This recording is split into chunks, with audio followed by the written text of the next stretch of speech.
নানা কর্মসূচির মধ্য দিয়ে রংপুরে পালিত হচ্ছে জুলাই শহীদ দিবস। গত বছর এই দিনে বৈষম্য বিরোধী ছাত্র জনতার আন্দোলনের সময় পুলিশের গুলিতে নিহত হন বেগম রোকেয়া বিশ্ববিদ্যালয়ের ইংরেজি বিভাগের শিক্ষার্থী আবু সাইদ। তার স্মরণে দিনটিকে শহীদ দিবস ঘোষণা করা হয়।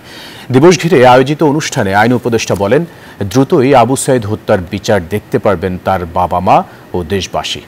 রেজাউল করিম মানিকের রিপোর্টে বিস্তারিত। কবর জিয়ারত আর আবু সাইদ স্মরণেই রংপুরে শুরু হয় জুলাই শহীদ দিবসের আনুষ্ঠানিকতা। শ্রদ্ধার মিছিলে ছাত্র শিক্ষক বিশিষ্টজনরা, তাদের কণ্ঠে আবু সাইদের বীরত্ব গাথা। নতুন বাংলাদেশকে গড়ার প্রত্যয় নিয়ে তারা জীবন দিয়েছেন। সেই নতুন বাংলাদেশ না গড়ে ওঠা পর্যন্ত শহীদ আবু সাইদের সহযোদ্ধারা মাঠে রয়ে যাবেন। এই অন্তর্বর্তীকালীন সরকারের কাছে প্রত্যাশা করি এই সরকার থাকা অবস্থায় এই জুলাই বিপ্লবের সকল শহীদদের বিচার তারা করবে। তো আমরা আশা রাখবো আবু সাইদের মতো যে অসংখ্য শহীদ হয়েছে বাংলাদেশে, এই শহীদদের আত্মত্যাগের বিনিময়ে বাংলাদেশ, যে নতুন বাংলাদেশের স্বপ্ন আমরা দেখেছি, সে বাংলাদেশ বাস্তবায়িত হবে।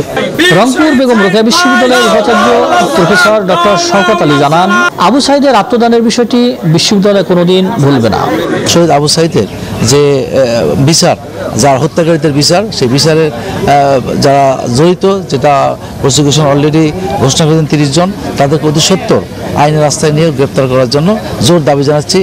সন্তানের কবরের পাশে দাঁড়িয়ে আবু সাইদের বাবা মার দৃঢ় উচ্চারণ, ছেলে হত্যার বিচার এবং তার সম্মানার্থে দিবসের স্বীকৃতি দাবি জানান তারা। বান্ডেল থাকলে প্রতি সেনমানিতে টাকা বাঁচবে। বিকাশ সেনমানি বান্ডেল কিনে জিতুন প্রতি লেনদেনে। আমার ছেলে আজ নাই, আমার এটাই মনের দুঃখ।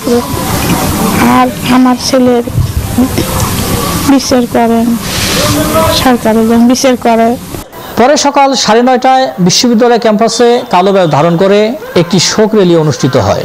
সকাল 10টায় উদ্বোধন করা হয় আবু সাইদ তোরণ ও মিউজিয়ামের ভিত্তিপ্রস্তর এবং 10:15 তার নিহত স্থানে আবু সাইদ চত্বর ঘোষণার মাধ্যমে স্মৃতিস্তম্ভ স্থাপন করা হয়।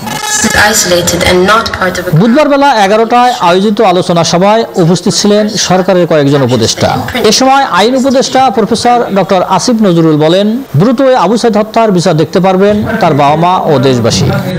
আমি যেটুকু খবর জানি, আমার সাথে প্রসিকিউশন টিমের কথা হয়, আমি নিশ্চিত, আমার দৃঢ় বিশ্বাস, আমাদের সরকারের শাসন আমলে আপনারা আবু সাইদ হত্যাকাণ্ডের বিচার দেখে যাবেন।